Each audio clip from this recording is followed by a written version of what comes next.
Alright, Shalom. All praises to Yahweh Bashim Yahushua, Bahashim Rakach Wadash. Alright, double honesty, apostles of great millstone, and salutations to you brothers that's pushing the word in sincerity and in truth.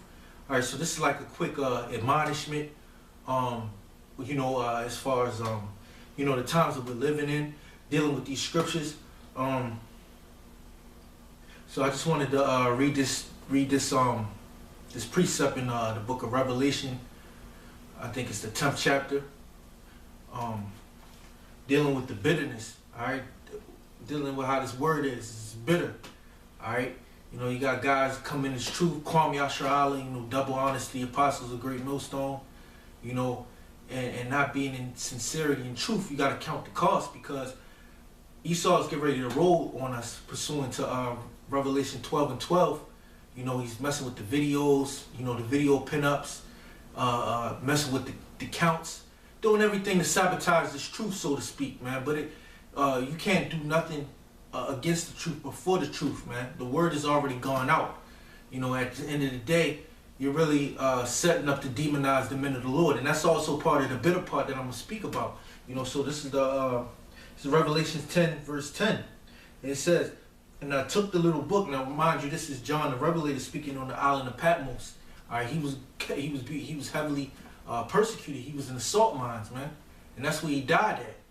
All right, but he says, "And I took the little book out of the angel's hand and ate it up." Now, the book represents this Bible, the scriptures, the understanding, the knowledge of the scriptures. All right. It says, "And I took the little book out of the angel's hand and ate it up, and it was in my mouth sweet as honey."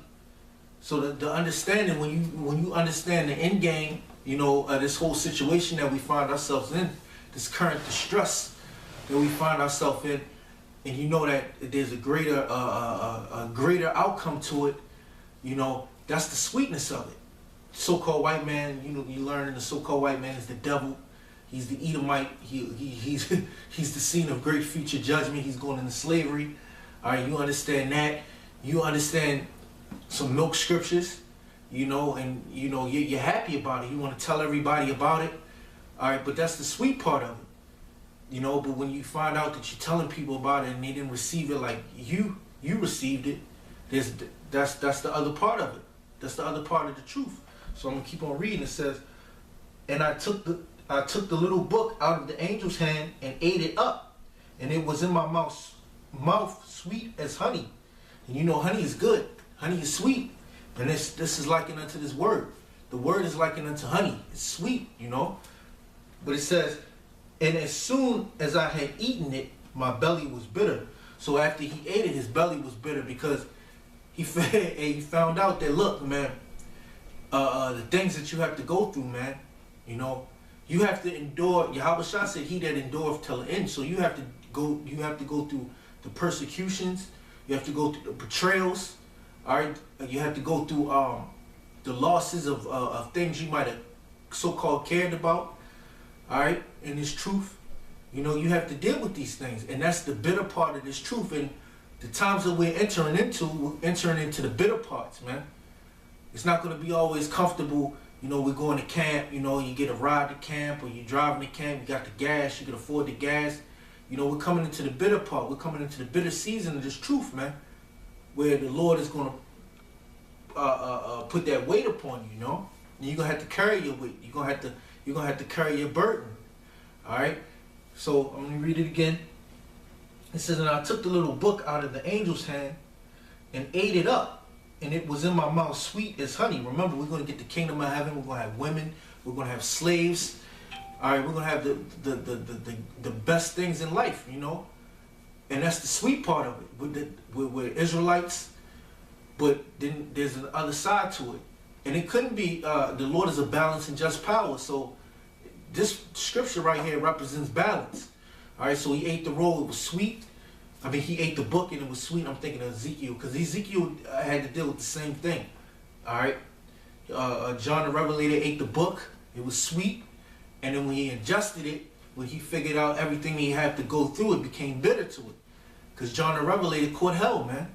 All right, and then then the angel said unto him, in the last verse of this scripture, he said, And he said unto me, thou must prophesy again before many peoples and nations and tongues and kings. So he would have to be persecuted again in these times.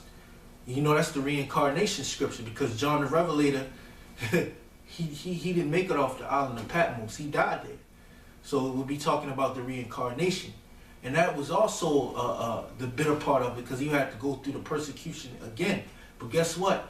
We're in these times now where 2,000 years ago when he was on the scene, you know, his mind probably was vexed because he would have to go through the same thing again. But now we're in these times where we have to go through these things. And John the Revelator is here. All right? He's one of these brothers that's pushing the word, that's diligent. You know, and he's going to have to go through these things again. But guess what? It's going to be the last time he has to go through it. And the Lord Yahweh Bashim Yahushua is going to reveal himself to not only him, but to the rest of the men that believe in what John the Revelator saw and understand the vision that John the Revelator was writing down when he was on the island of Patmos. But with that, I just want to give all praises to Yahweh, Bahashim Yahushua, Bahashim Rakak Wadash, double honors to the apostles of Great Millstone, and salutations to you brothers that's pushing the word in sincerity and truth.